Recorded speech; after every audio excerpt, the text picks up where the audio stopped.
Thank you for your love and support. I appreciate you all. Anytime we hear of Mali, Niger, and Burkina Faso, we know there is good news coming from there. As Africans are sitting here crying, wailing that Donald Trump decided to cut food aid to us, the Usaid, saying it's not going to be possible for Africans to be fed by the United States, we have to also do whatsoever that it takes for us to be able to feed ourselves. Captain Ibrahim Traore is smiling. He said before that we have to be self-sufficient, we should be able to feed ourselves, that he who feeds you controls you, quote and unquote. And we have always stayed in Africa for other people to come into the continent with all this vast land that we have. Africa has always waited for the yellow pawpaw to come and feed us with all the vast land that we have. Our land is very fertile, that we're supposed to be feeding ourselves and even giving some to these people. But the kind of leadership that we have had in Africa do not make this a realization. We do not put our land, the fertile land, into use. So always we sit down waiting for these people to come and feed us. And when Trump decided to cut this, these leaders were wailing, they were crying. Besides, Trump is saying that even the aid that they give to us, at the end of the day, what we are supposed to use it for, we are not doing so. It ends up where it's supposed not to be. So he's taking it out. And this is also a signal sent to us that we should be self-sufficient. Nkrumah said that you can never be independent without being economically independent. You sit here and these people are the ones who are still feeding us. But Captain Ibrahim Traore is saying that this will change. In 2024, Captain Ibrahim Traore told us this, that we have to be prepared towards feeding ourselves as Africans. And he has started the initiative. Captain Ibrahim Traore decided to take a step towards feeding ourselves. And this is wonderful. He introduced something that is called dry season campaign, where the dry season will always sit here and say there is no rain. Africa always sit there and say dry season, there is no rain. For that reason, we will not cultivate anything. But Captain Ibrahim Traore brought an initiative that even during the dry season, we will be able to produce abundantly of whatsoever that we need. So they started with the potato. And this potato, over 200 and something hectares of potato, is amazing. And they've scattered it across Burkina Faso. It's not only the potato, some are into onion and the rest. That even during the dry season, whatsoever that we need, we should be able to have access to it. And this is what we are supposed to be doing as a people. Central and to north, Abu Suma, just like in Kaya, the observation is impressive. Several hundred hectares of agricultural, poultry and livestock production with already satisfactory results.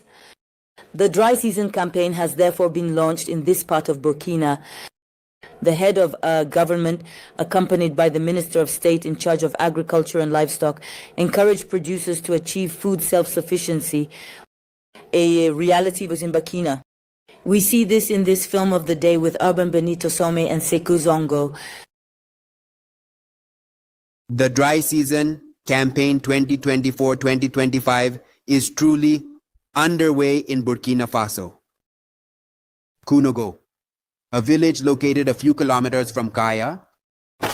Prime Minister Rintal Vajan Emmanuel Ouedraogo notes the richness of the land and the commitment of the producers. Potatoes, as far as the eye can see. Out of 235 hectares of agricultural production, potatoes occupy 220 hectares. In 3 months of hard work, the results are remarkable.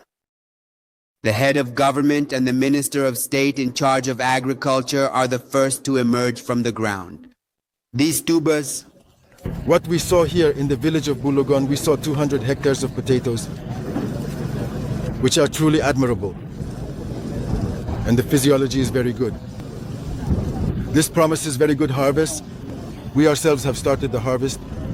I think you have witnessed the size of the tubers that we have pulled from the ground.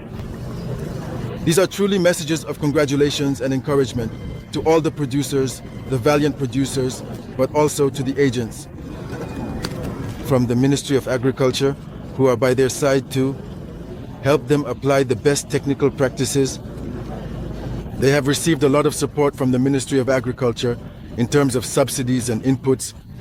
And that's not all. The Prime Minister is providing the producers with agricultural equipment to strengthen their production and allow the expansion of the farm to 600 hectares. Our handover that reflects the unwavering commitment of the Burkinabe government to make agricultural production a true engine of development for Burkina Faso.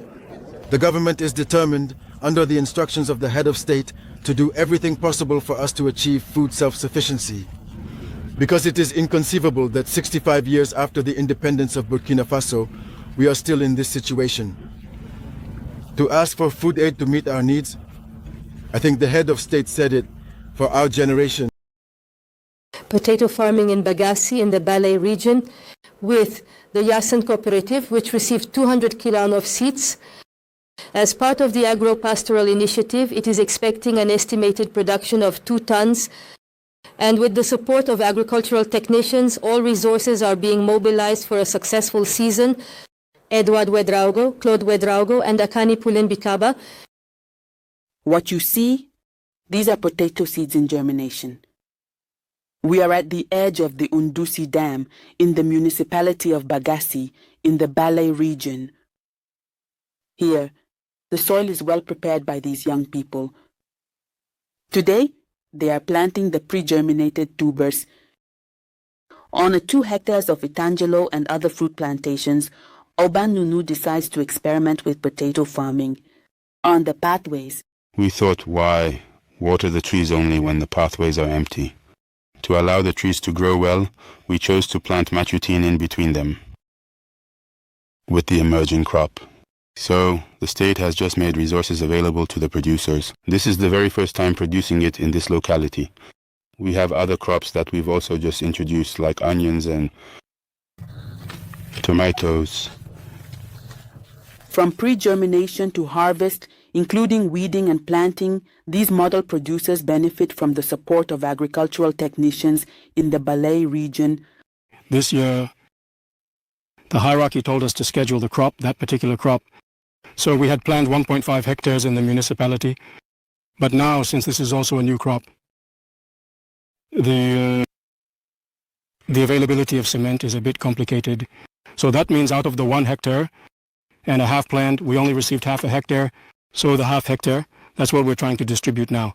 And it is part of it. We have other producers who are in different locations. It was primarily the motivation that led us to try the cultivation of potatoes. We have also combined other crops that assist in the planting of oil palm. We also have what we call plantain bananas. Robin Nunu is one of the selected producers to experiment with potato cultivation in the province. With 200 kilos of potato seeds, this model producer, who is the president of the cooperative, Yasan from Bagassi, expects to harvest 2 tons of potatoes with a revenue of about 1 million CFA francs. Whilst others are sitting down crying because Trump decided to cut the aid to us, Captain Ibrahim Traore is putting himself together and feeding Africa. We know what this GMO thing is. At the end of the day, even the food that they bring to Africa, we know the problems that it causes to us. Health-wise, these food are not good. But we still sit here with this beautiful land that God has given to us and still be expecting that somebody should sit somewhere, eat, and have the leftover to be given to us. When others are busy sitting down, protecting democracy, always talking, doing planting for food and jobs and agriculture and what have you, Captain Ibrahim Traore is not only talking, but he's showing us the way. He's proving to the West that we do not need them to survive. Even before they came in contact with us, we were feeding ourselves. So why is it that after they have come and left, we are still waiting on them to come and feed us? And when they insult you, you say Trump discriminates. Trump is a racist. But he always tells us the truth to our face. Because being lazy, as he describes us, is true. You can have all this fertile land and still be sitting crying for somebody else to eat and leave some for you. Even the land that we have, these people do not have it. So why must we sit in Africa here for them to eat and bring some to us? So it is time, and Captain Ibrahim Traore is showing all the other leaders how to be leaders, how to govern your people. It's not about one system of governance that matters. It's about what you, the leader, is able to use your leadership to do or bring to your citizens. That matters. It's the same democracy that we are protecting in Africa here, yet we sit here and be importing grain. Look at the land that we have. And we are here. Russia-Ukraine war is ongoing, and people still go to Ukraine to import maize. Are we serious as a people? These people that are fighting still have the time to plant something and still have excess of it to sell to you that is at peace with yourself. And this is what we call democracy. And this is the kind of system that we want to be governed with in this 21st century. Captain Ibrahim Traore is doing amazingly well. As Africans, if truly we say we are self-independent, then we should be able to produce what we eat. We should not sit down for somebody to eat and leave us left over. These Usaid people are crying that it wouldn't be beneficial to Africans for Trump cutting it, and it's going to bring disaster. What disaster will it bring when you have fertile land? It's just about putting your land to use. Operation Feed Yourself was done in Ghana, and people fed themselves. We're able to cultivate what we eat, and we fed ourselves. So this is a lesson to us all as leaders that it is possible. Captain Ibrahim Traore isn't just doing the talking, but he's showing you the way. This is not even the rainy season. This is dry season. So we know the measures we are supposed to put in place that we can have everything that we need through year round. Other places, they are storing water when it's raining. But Africa, we have not done anything to store the water during the rainy season, so that dry season we can use this water to cultivate whatsoever that we need, because the plants need water. How did Captain Ibrahim Traore do this in Burkina Faso? These are the things that we should be asking and learning from ourselves, the good leaders, rather than sitting down and all we think about is how to be democratically governed. Democracy doesn't feed the people. Democracy wouldn't put anything, even with the democracy we claim we have. Like, there are some countries that leaders are forcefully ruling the people. And you said democracy is for the people. If truly it is for the people, when Nigerians demonstrated and said they didn't want Tinubu, why is Tinubu still there?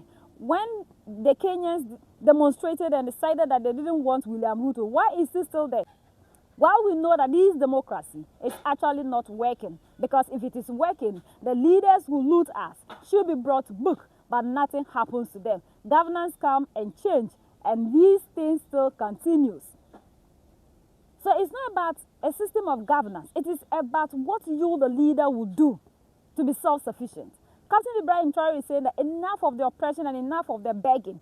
One time he went to Russia and told Putin that as we have come and you are giving us grain, next year this time when we meet in Russia, we shouldn't come and be leaving with food.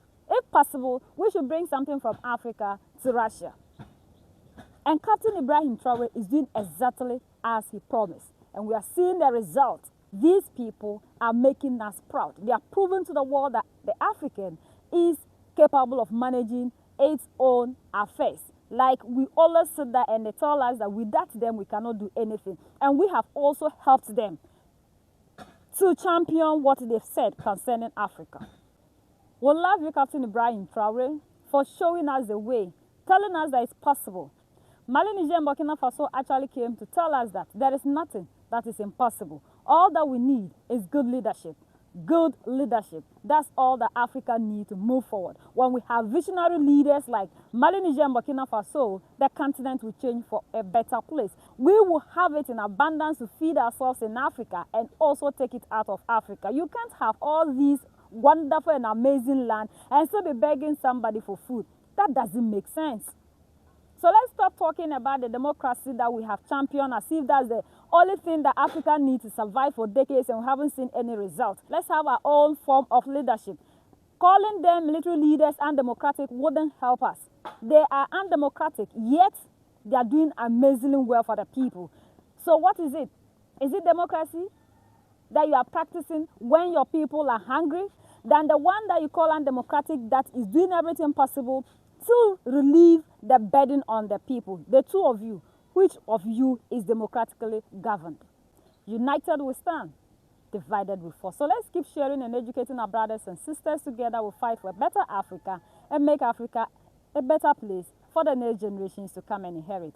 So that's the latest around the world, in Africa, West Africa, and in Burkina Faso.